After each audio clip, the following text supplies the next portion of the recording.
Tonight, new video appearing to show Minneapolis ICU nurse Alex Preddy in a struggle with federal agents 11 days before he was shot and killed. You see a man who appears to be Preddy and others on the scene shouting at agents who had been blocking an intersection on January 13th. A man who looks like Preddy seen kicking a federal vehicle before agents got out, pushed him, and tackled him to the ground. Agents then firing gas into the crowd. But the agents got up, and the man appearing to be Preddy walked away, a gun visible on his waistband. We don't know what happened before this altercation. DHS is reviewing this video. And tonight, sources tell ABC News the two federal officers who shot Alex Preddy over the weekend have been placed on paid administrative leave. A Customs and Border Protection spokesperson telling ABC News the two officers have been on leave since the shooting Saturday. But that directly contradicts comments made by Border Patrol Commander Greg Bavino over the weekend. All agents that were involved in that scene are working, not in Minneapolis, but in other locations. That's for their safety. We asked DHS about the discrepancy. Are they on administrative leave or are they working elsewhere? And we have not heard back. According to a preliminary DHS report sent to Congress, one of the federal officers involved is a Border Patrol agent and the other is a Customs and Border Protection officer. That report says DHS conducted a preliminary review of body-worn camera footage. And it's the first time the agency has acknowledged critical facts, including that two agents fired guns during the shooting. The DHS timeline says while agents attempted to take Preddy into custody, a struggle ensued, and a Border Patrol agent yelled, "He's got a gun," multiple times. 10 shots were fired in just seconds. Nowhere in the DHS report to Congress does it say that Preddy ever brandished a weapon or even attempted to reach for his gun, which he was legally allowed to carry. The report also never mentions that Preddy was disarmed before he was shot, as video appears to show. Stella Carlson speaking out to CNN. She was the woman in the pink jacket just feet away from Preddy when he was killed. Did I think I was going to be filming a murder? No. An assassination? No. I mean, I watched him die. I remember him arching his back and his head rolling back, and he looked, it was so fast moving, but not for me. Like, when they left, when they fled, which now I see, that after the shooting, they decided to just scatter and save themselves.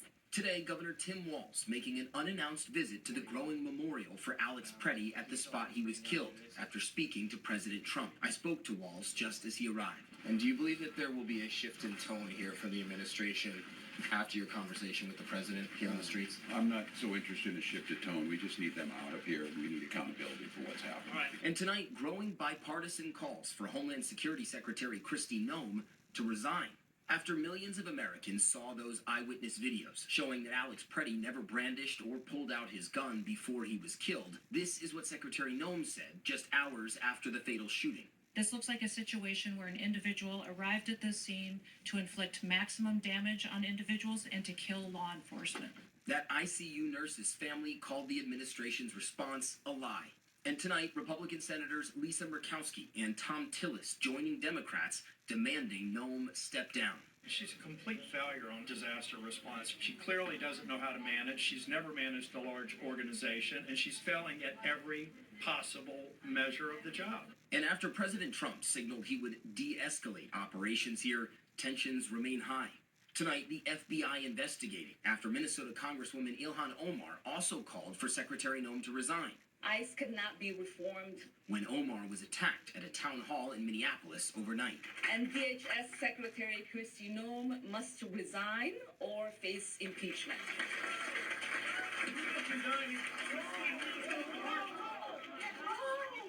A man suddenly approaching her and using a syringe to spray her with an unknown substance. Security tackling the man, identified tonight as 55-year-old Anthony Kazmierzak.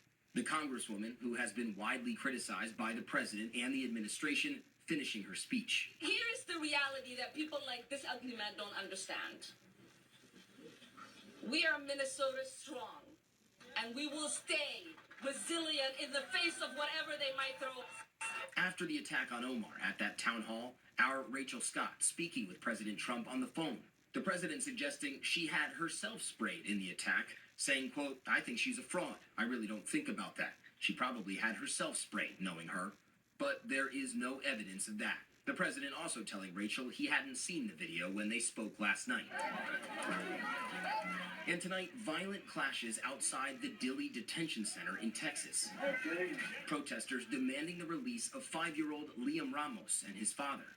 The preschooler seen here standing in the Minnesota cold last week when ICE took them into custody. First the boy, they say, to care for him, and then arresting the father, sending both of them more than 1,300 miles south to this Texas detention center. Congressman Joaquin Castro visiting Liam and his father today, posting this image, the little boy sleeping in his father's arms. A federal judge now blocking their deportation as their legal battle plays out. And Perry, Border Czar Tom Homan, now overseeing federal operations here in Minneapolis, expected to give his first press conference here tomorrow morning. Perry.